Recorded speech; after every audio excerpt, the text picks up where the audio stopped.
So today we are going to talk about the Mind Map book by Tony and Barry Buzan, which I have some mixed feelings about.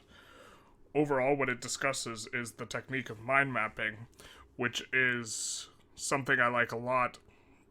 The central idea is that it is a better form of note taking or note making that utilizes kind of the way that humans think a bit better than doing like an outline sort of notes. So for an outline, you would make a note like, and you'd number it like 1, and then everything under it A, B, C, D, and it, sort of that sort of thing. One of the problems with that is it's hard to go back and insert something.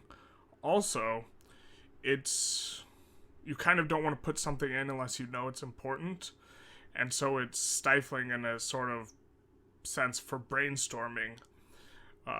What mind mapping does is you take a central idea and you put it at the center of your paper, and you create associative branches coming out, and you create branches off the branches.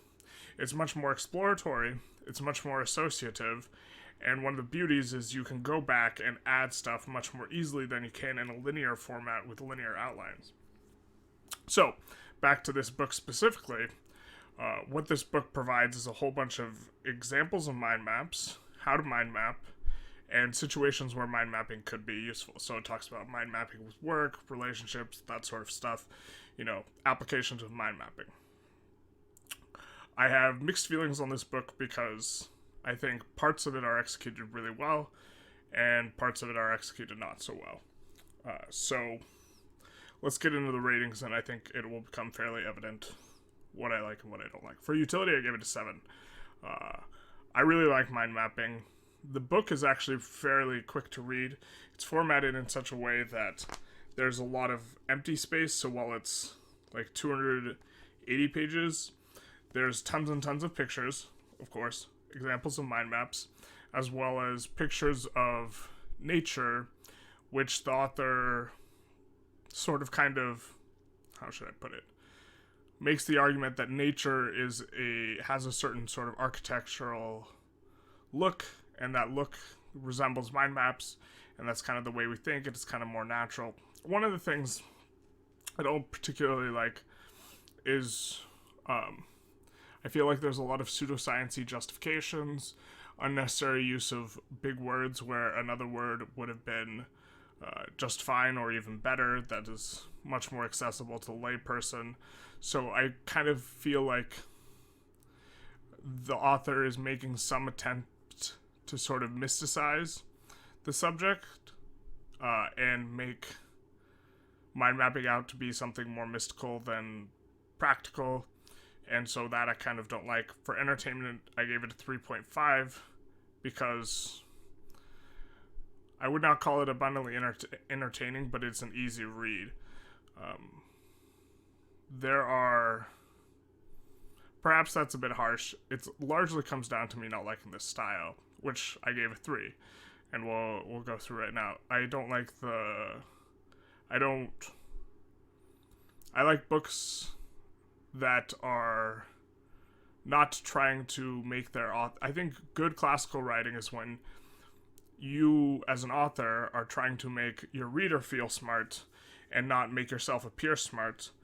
It's my perception that the authors of this book are doing the latter, and hence the big words and such. I also think that they are of a perception that mind mapping is somehow transcendent, which I somewhat disagree with, and so that's where we get the style.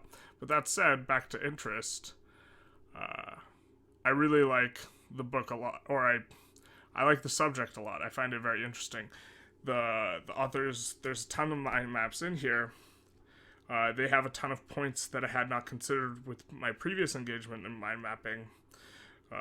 For example, there's one suggestion where before reading a book, you ought to mind map what you think you know about the subject, and then after reading the book, mind map. They also give like timetables where you should review your mind maps, and a lot of what I think is quality advice regarding mind maps that makes a lot of sense to me. then they lean on sort of justifications that I don't think I'm not necessarily a fan of in all the places, although I can't give an exact example right now. It's been quite a bit since I've read this book.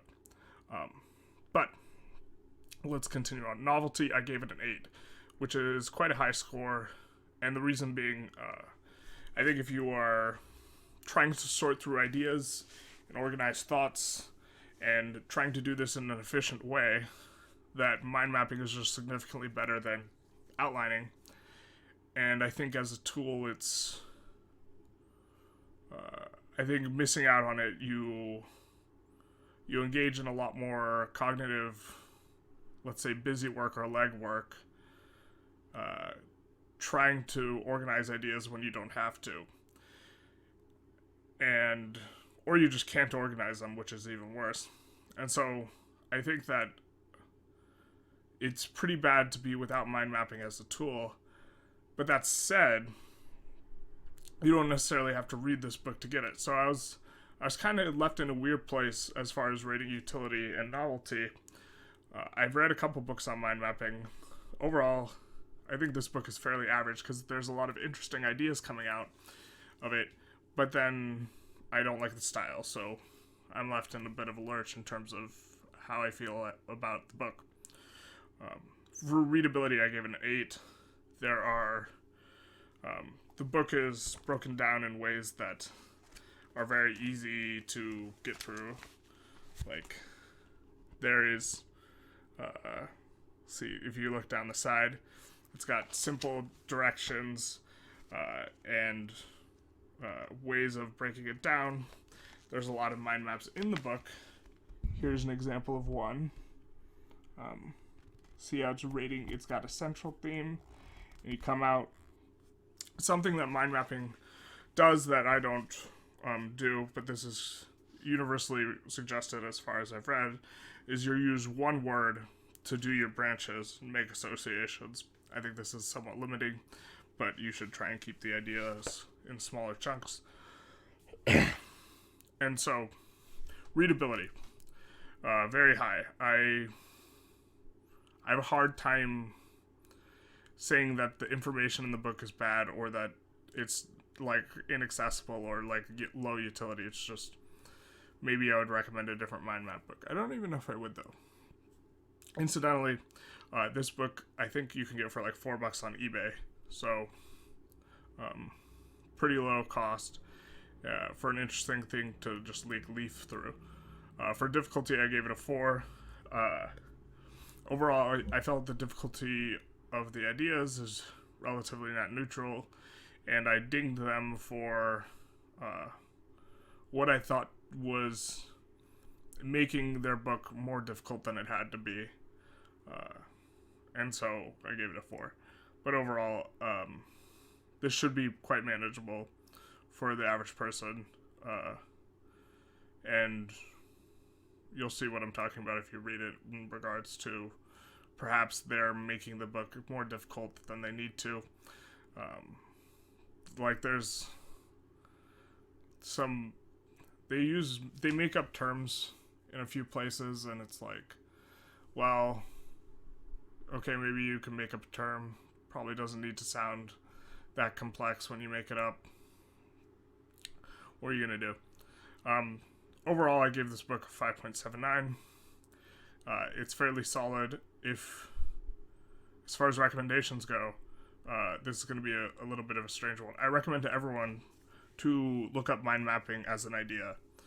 Just categorically, if you're taking the time to read a nonfiction book for the purpose of gaining understanding, I think that looking up mind mapping and playing around with it at least a little bit is probably the first thing you should do before you open a book, unless the book's on mind mapping, I suppose. And so, categorically across the board, recommend exploring mind mapping. As far as recommending this book specifically, it's tough. I think I would recommend looking online for mind mapping, and then just in a general sense kind of recommend someone find a book on mind mapping that isn't this book. although I don't know which book to suggest, so it leaves me in a weird spot. But if you already have an interest in mind mapping, so this is someone who's perhaps read mind mapping books before, there's a lot of interesting things in here. And so I would perhaps recommend this book to someone who's already interested in mind mapper for a bit of some novel ideas, a bunch of cool examples of mind maps, good formatting, a few ways of thinking about it. One thing that I really liked about this book was their distinction between note-taking and note-making, whereas one is creation of your own ideas, note-making, and the other is note-taking, which is taking down someone else's ideas. I found that pretty cool.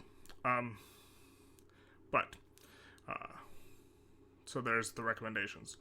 As far as the discussion goes, does anyone have any experience with mind mapping? And this is a very critical question. Does anyone have a mind map book that they would recommend reading? Because I am looking for recommendations in that category, so it would be wonderful to hear them.